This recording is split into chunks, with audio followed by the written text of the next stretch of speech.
Hello ସାଙ୍ଗମାନେ, ମୁଁ ଆସିଛି ସୁନ୍ଦରବନ ଟୁର୍‌ରେ ଫାଇନାଲି ଆପଣମାନଙ୍କୁ ସେୟାର କରିବାକୁ ଯାଉଛି। ତ ଆପଣମାନେ ମୋ ମିନି ବ୍ଲଗ୍‌ରୁ ଦେଖିଥିଲେ କେମିତି ମୁଁ ରାତିରେ ଟ୍ରାଭେଲ୍ କରିକି ଆସିଯାଇଥିଲି। ଆମେ ପ୍ରଥମେ ଆସିଥିଲି ସିଆଲଦା, ସିଆଲଦାରୁ କାର୍ନିଂ ପାଇଁ ଟ୍ରେନ୍ ଧରିକି ଆସିଯାଇଥିଲେ। କାର୍ନିଂରେ ପହଞ୍ଚି ଯାଇଥିଲେ, ଆମେ ଟୁରିଜିମ୍ ବୁକ୍ କରିଥିଲୁ। ଟୁରିଜିମ୍ ତରଫରୁ ଆମକୁ ପ୍ରଥମେ ଦେଇଥିଲେ ସେ ଖାଇବାକୁ ପ୍ରଥମେ ବ୍ରେକଫାଷ୍ଟରେ ଲୁଚି ଆଉ ଆଳୁଦମ୍ ଆଉ ମିଠା। ତା ସହିତ ଲେଟ୍ ନ କରିକି ସକାଳର ବ୍ରେକଫାଷ୍ଟ ଆମେ ଷ୍ଟେସନରେ ହିଁ କରିଦେଇଥିଲୁ। କାହିଁକି ନା ସେଇଠୁ ହିଁ ପୁଣି ଟୁରିଜିମ୍ ତରଫରୁ ପ୍ରୋଭାଇଡ୍ କରାଯାଇଥିବା ବସ୍‌ରେ ଯିବାର ଅଛି। ଖାଇସାରିଲା ପରେ ବସ୍‌ରେ ବସିକି ଚାଲି ଯାଇଥିଲୁ ଆମେ ଯୋଉଠିକି ବୋଟ୍‌ରୁ ଆମକୁ ସୁନ୍ଦରବନ ଟ୍ରାଭେଲିଂ କରିକି ବୁଲିବାର ଅଛି। ତ ଆମେ ବୋଟ୍ ଜାଗାରେ ପହଞ୍ଚି ଯାଇଥିଲୁ ପ୍ରାୟ ଦିନ 11ଟା ପାଖାପାଖି। ସେଇଠୁ ଆମକୁ ବୋଟ୍ ଧରିକି ଟ୍ରାଭେଲ୍ କରିବାକୁ ପଡ଼ିବ। ଘାଟରେ ପହଞ୍ଚି ଆସିବା ବସ୍‌ରେ ସମସ୍ତେ ଆସିଥିଲେ ତ ବୋଟ୍ ପାଖକୁ ଯାଇଥିଲୁ। ବୋଟ୍ ଆମର ଆସିକି ଲାଗିଯାଇଥିଲା। ବାପା ତାର ଆଗେ ଆଗେ ଚାଲିଛନ୍ତି, ଆମେ ଝିଅ ଆଉ ମୁଁ ପଛେ ପଛେ ଦେଖି ଦେଖି ଯାଉଛୁ। ଚାରିଆଡ଼େ ବୋଟ୍, ପାଣି ଦେଖିକି ମଜା ଅଲଗା। ତ ଦେଖିଲା ବେଳୁ ଆମ ବୋଟ୍ ଆସିକି ଲାଗିଗଲାଣି। ଲଞ୍ଚରେ ହିଁ ଆମେ ଯିବୁ। ସୁନ୍ଦରବନ ଟ୍ରିପ୍‌ଟା ପ୍ରାୟ ହିଁ ଆପଣମାନଙ୍କୁ ଲଞ୍ଚରେ ହିଁ ଭ୍ୟୁ ଦେଖି ଏନ୍ଜୟ କରିବେ। ଝିଅ ମୋର ଦେଖୁଛି ମାମା କେତେ ପାଣି ବୋଟ୍ ଦେଖି ତାର ମନ ଖୁସ୍। ତ ସମସ୍ତଙ୍କୁ ନାଁ ଆନାଉନ୍ସମେଣ୍ଟ କରାଯାଏ। ଜଣେ ଜଣ ପରେ ଚଢ଼ିକି ନିଜ ନିଜ ଲଞ୍ଚରେ ବସନ୍ତି। ସେଇ ସମୟ ଭିତରେ ଅପେକ୍ଷା କରିବା ପରେ ନିଜ ନମ୍ବର କେତେବେଳେ ଆସିବ। ଆମ ନମ୍ବର ଆସିଯାଇଥିଲା, ଆମେ ମଧ୍ୟ ଚଢ଼ିକି ଯାଇ ନିଜ ସ୍ଥାନ ନେଇଯାଇଥିଲୁ ଆଉ ବସି ଯାଇଥିଲୁ ନିଜ ନିଜ ଜାଗାରେ। କାହିଁକିନା ଏଇଥିରେ ହିଁ ଆପଣଙ୍କୁ 2 ଦିନ ସଫର କରିବାକୁ ପଡ଼ିବ। ଆପଣଙ୍କୁ ଗୋଟେ ଦିନ ରହିବାକୁ ପଡ଼ିବ, କିନ୍ତୁ ବହୁତ ସମୟ ଲଞ୍ଚରେ ହିଁ ଆପଣଙ୍କୁ ପୁରା ଦିନମାନ ଯିବ ଆଉ ଭ୍ୟୁ ଏନ୍ଜୟ କରିବେ ବୋଟ୍‌ରେ ହିଁ। ତ ଆପଣମାନେ ମୋ ସହିତ ବୁଲନ୍ତୁ ସୁନ୍ଦରବନରେ। ଫାଷ୍ଟ ହେଉଛି ସୁନ୍ଦରବନଟିର ଫାଷ୍ଟ ଡେ ମୋର କେମିତି ବୁଲାବୁଲି ହେଲା ଆସନ୍ତୁ ଜାଣିବା। ପ୍ରଥମରେ ଆମେ ଯାଇକି ବସି ଯାଇଥିଲୁ ଲଞ୍ଚରେ। ଏମିତି ପ୍ରାୟ ଯିବାର କିଛି ସମୟ ପରେ ଆମକୁ ପ୍ରଥମେ ଦେଇ ଦେଇଥିଲେ ସେମାନେ ସଫ୍ଟ ଡ୍ରିଙ୍କସ୍ ପିଇବା ପାଇଁ। ସେହି ସମୟରେ ଆପଣମାନେ ଦେଖିପାରୁଥିବେ କେତେ ସୁନ୍ଦର ଭ୍ୟୁ, ବହୁତ ଗୁଡ଼ାଏ ଲଞ୍ଚ ଆପଣମାନଙ୍କୁ ମିଳିଯିବ ଦେଖିବା ପାଇଁ। ଏଇ ଭିତରେ ପୁଣି ଆସିଗଲା ଗରମ ଗରମ ସ୍ନାକ୍ସ ଆଇଟମ୍ ଖାଇବା ପାଇଁ। ତ ସୁନ୍ଦରବନ ମାନେ ତ ସ୍ପେଶାଲି ଖାଇବା ପାଇଁ ହିଁ ଫେମସ୍। ତ ଆମେ ପ୍ରଥମେ ଦେଇ ଦେଇଥିଲେ ପର୍ନ ପକୋଡ଼ା ଆଉ ଲେଟ୍ ନ କରି ଗରମ ଗରମ ପର୍ନ ପକୋଡ଼ା ଖାଇବାରେ ଚାଲିଥିଲୁ। ଖାଇବାର ଏନ୍ଜୟ ସହିତ ଆମ ଟ୍ରାଭେଲିଂର ମଜା କିଛି ଅଲଗା ହିଁ ଥିଲା। ଝିଅମାନେ ଦେଖୁଥିବେ କେତେ ଖୁସିରେ ସେ ତାର ଖାଇବାରେ ଚାଲିଛି। ସମସ୍ତେ ନିଜ ନିଜର ସ୍ନାକ୍ସ ଆଇଟମ୍‌କୁ ଏନ୍ଜୟ କରିକି ଟ୍ରାଭେଲିଂର ମଜା ନେଇଥାଉଥାନ୍ତି। ଏହିପରି କିଛି ସମୟ ପରେ ଆପଣମାନେ ଦେଖିପାରୁଥିବେ ଲଞ୍ଚର ଭ୍ୟୁ ପଏଣ୍ଟ ଗୁଡ଼ାକ କେତେ ସୁନ୍ଦର।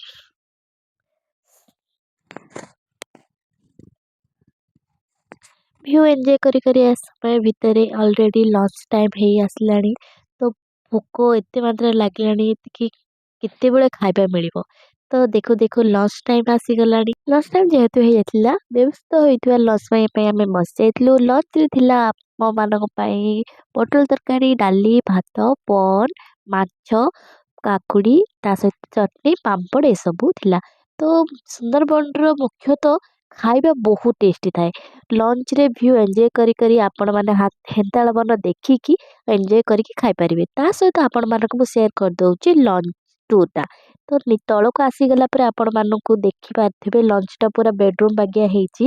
ଆପଣମାନେ ରେଷ୍ଟ ନେଇପାରିବେ, ଯେହେତୁ ବସି ବସି ଥକିଗଲା ମାନେ ଆପଣ ତଳେ ବସିକି ବି ଭ୍ୟୁ ଏନ୍ଜୟ କରିକି ନଚେତ୍ ଶୋଇକି ବି ଆପଣ ଯାଇପାରିବେ। ତାପରେ ଆପଣଙ୍କୁ ସେକେଣ୍ଡ ପାର୍ଟରେ ମିଳିଯିବ ଲଞ୍ଚର ପାର୍ଟ ଗୁଡ଼ାକ ଅଛି ଯେଉଁଥିରେ ଲଞ୍ଚ ଚାଲିଛି।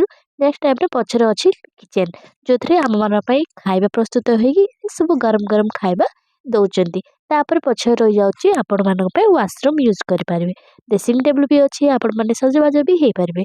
ଫ୍ରଣ୍ଟରେ ଆମେ କିଛି ଫଟୋ ଉଠାଇବା ପାଇଁ ବସିଯାଇଥିଲୁ। ଝିଅ ମୋର ତ ଏକ୍ସାଇଟମେଣ୍ଟ ତାର କିଛି ଥିଲା, ବସି ଯାଇଥିଲା ଆଗରେ। ଦେଖୁଥିଲା କେତେ ବଡ଼ ବଡ଼ ଜାହାଜ ଗୁଡ଼ାକ ବି ଆପଣମାନଙ୍କୁ ଦେଖିବାକୁ ମିଳିଯିବେ। ଏହିପରି ଆମେ ଦେଖିକି ଭ୍ୟୁ ଏନ୍ଜୟ କରିଥିଲୁ ସୁନ୍ଦରବନର। ପାଣି ଭିତରେ ଜାହାଜ, ହେନ୍ତାଳ ବନ ଗୁଡ଼ାକୁ ଦେଖି ଦେଖି ଯାଉଛୁ ଆମର ବୋଟ୍ ଯାଇକି ଲାଗିଥିଲା ଗୋଟିଏ ଗୋଟେ ଭ୍ୟୁ ପଏଣ୍ଟ ପାଖରେ, ଯୋଉଠିକି ମନ୍ଦିର ଅଛି। ଆମମାନଙ୍କୁ ଓହ୍ଲେଇବାକୁ ବୁଲିବା ପାଇଁ କୁହାଯାଇଥିଲା। ଆମେ ଚାଲି ଯାଇଥିଲୁ ମନ୍ଦିରକୁ ଦେଖିବା ପାଇଁ। ମନ୍ଦିର ପରିବେଶ ବହୁତ ଶାନ୍ତ ଓ ସୁନ୍ଦର।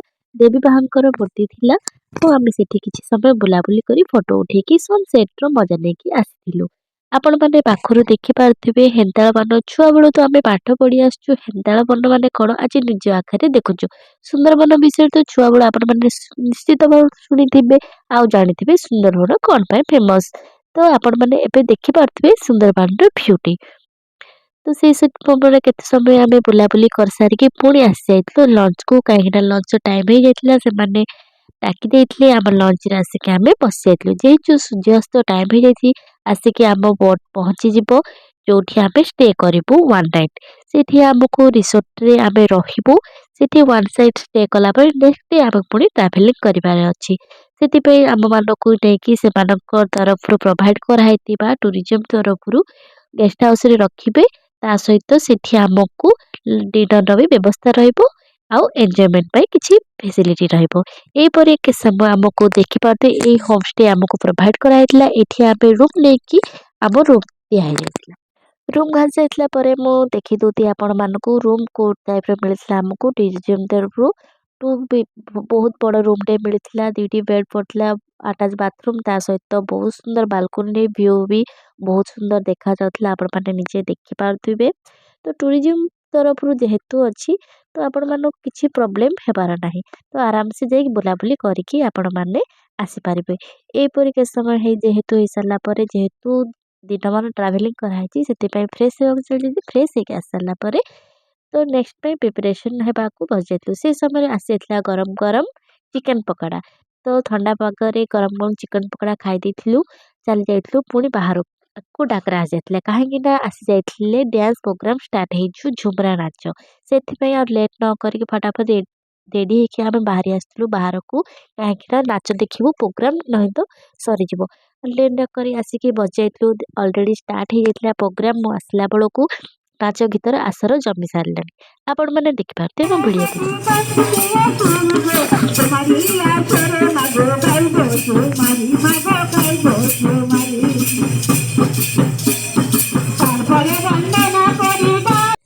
ଗୀତର ତାଳେ ତାଳେ ଲୋକନୃତ୍ୟର ନାଚ ଯେଉଁଥିରେ ଝୁମର ନାଚ କୁହାଯାଏ ତ ଝିଅ ବି ମଧ୍ୟ ସେ ଗୀତରେ ନାଚୁଛି ଆପଣମାନେ ଜାଣିପାରୁଥିବେ ଥଣ୍ଡା ପାଗରେ ସେ ସମସ୍ତଙ୍କୁ ଗରମ ଗରମ ଚା ଦେଇଥିଲେ ମୁଁ ତ ଚା ପିଏନି ତଥାପି ଯେହେତୁ ଥଣ୍ଡା ଦେଉଛି ତ ମଜା ଲାଗିଯାଇଥିଲା ସେଥିପାଇଁ ଥଣ୍ଡାରେ ପାଗରେ ଗରମ ଚା ଦୁଇ ପେକ୍ ମାରିଦେଲି ତାପରେ ସେମାନେ ଆସିକି ଆମକୁ ଟାଣି ନେଇ ଯାଇଥିଲେ ନାଚ କରିବା ପାଇଁ ସେମାନଙ୍କ ସହିତ ସାଙ୍ଗରେ ତ ଏଇ ହେଉଛି ମୁଖ୍ୟତଃ ଏନ୍ଜୟମେଣ୍ଟ ନାଚ କରିକି ଏନ୍ଜୟ କରିବାର ପ୍ରକୃତ ସମୟ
ଏହିପରି ଭାବରେ କିଛି ସମୟ ନାଚି ସାରି ସାରିଲା ପରେ ଆମେ ବିଦାୟ ନେଇଥିଲୁ। ସେମାନେ ଚାଲି ଯାଇଥିଲେ। ଝିଅ ମଧ୍ୟ ତାକୁ ସାଙ୍ଗମାନେ ମିଳିଯାଇଥିଲେ। ଛୁଆମାନେ ଯେଉଁମାନେ ଆସିଥିଲେ ତାଙ୍କ ସହିତ ସେ ଖେଳିକି ଏନ୍ଜୟ କରିବାରେ ବାହାରି ଯାଇଥିଲା। ସେମାନଙ୍କ ନାଚ ସରି ସାରିଲା ପରେ ଆମେ ଭାବିଥିଲୁ ଯିବୁ ପାଖରେ ଥିବା ମାର୍କେଟକୁ ସୁନ୍ଦରବନର ଯୋଉଠିକି ବହୁତ କିଛି ଜିନିଷ ମିଳିଥାଏ କାଠର ଓ ହୋମ୍ ଡେକୋରେଟ୍ ପାଇଁ ଜିନିଷ ଗୁଡ଼ାକ। ତ ଆଉ ଲେଟ୍ ନକରି ଆମେ ବାହାରି ଯାଇଥିଲୁ ବୁଲିବା ପାଇଁ ପାଖରେ ଥିବା ସୁନ୍ଦରବନ ମାର୍କେଟଟିକୁ। ଯେହେତୁ ଥଣ୍ଡା ପଡ଼ୁଛି ତ ଆପଣମାନେ ୱିଣ୍ଟର ଡ୍ରେସ୍ ନେବାକୁ ବିଲକୁଲ ବି ନାହିଁ। ବହୁତ ଥଣ୍ଡା ପଡ଼ୁଥିଲା ଶୀତ ଦିନ ଯେହେତୁ ଯାଇଛୁ ସେଥିପାଇଁ ଡ୍ରେସ୍ ପିନ୍ଧିକି ଆପଣ ନିଶ୍ଚିତ ଭାବେ ଯାଆନ୍ତୁ। ତ ଦେଖିପାରୁଥିବେ ବହୁତ ସୁନ୍ଦର ମାର୍କେଟ ସବୁ କିଛି ଜିନିଷ ମାର୍କେଟରେ ଆଭେଲେବୁଲ୍ ଥିଲା। ପାଇଁ ବୁଲାବୁଲି କରିକି ମାର୍କେଟରେ ସନ୍ଧ୍ୟା ସମୟ ଫେରି ଆସିଥିଲୁ। ମାର୍କେଟରେ ବହୁତ ଗୁଡ଼ିଏ ଜିନିଷ ଦେଖା ଯାଇଥିଲା। କିଣାକିଣି କରିକି ଆମେ ଫେରି ଆସିଥିଲୁ ରିସୋର୍ଟକୁ। ଆସିଲା ସମୟରେ ଡିନର ଟାଇମ୍ ଯେହେତୁ ହୋଇଥିଲା ଡିନରରେ ଆମକୁ ଦେଇ ଦେଇଥିଲେ ଫ୍ରାଏ ରାଇସ୍, ଚିଲି ଚିକେନ୍, ରୁଟି ତା ସହିତ ଡାଲ ଫ୍ରାଏ ମିଶେଇକି ଆମେ ଡିନର କରିଦେଇକି ପଳେଇ ଆସିଥିଲୁ ରୁମ୍କୁ। ଝିଅ ପାଇଁ ମଧ୍ୟ ମୁଁ ରୁଟି ନେଇ ଆସିଥିଲି ସେ ଖାଇବା ପାଇଁ। କାହିଁକି ନା ସିଏ ତ ତାର ଏସବୁ ଜିନିଷ ଖାଏନି ସେଥିପାଇଁ ତା ବାପା ନିଜେ ବସିକି ତାକୁ ଖୁଏଇ ଦଉଥିଲେ ରୁମ୍ରେ। ଆଉ ରୁଟି କ୍ଷୀର ଆପଣମାନେ ଜାଣିପାରୁଥିବେ ଅଲରେଡ଼ି ଯେହେତୁ ରାତି ସମୟ ହେଇଥିଲା ମୁଁ ଫ୍ରେଶ୍ ହେଇକି ତାହେଲେ ଶୋଇବାକୁ ପଳେଇ ଆସିଥିଲି। ଯଦି ଆପଣମାନେ ମୋ ଭିଡ଼ିଓକୁ ଦେଖୁଛନ୍ତି ଭଲ ଲାଗୁଛି ମୋ ଭିଡ଼ିଓ ନିଶ୍ଚିତ ଭାବେ ସୁନ୍ଦରବନର ବ୍ଲଗ ପାର୍ଟ 2 ଦେଖିବେ କ'ଣ ସବୁ ଆମେ ବୁଲିଲୁ। ରହିଲୁ ବାଏ ବାଏ।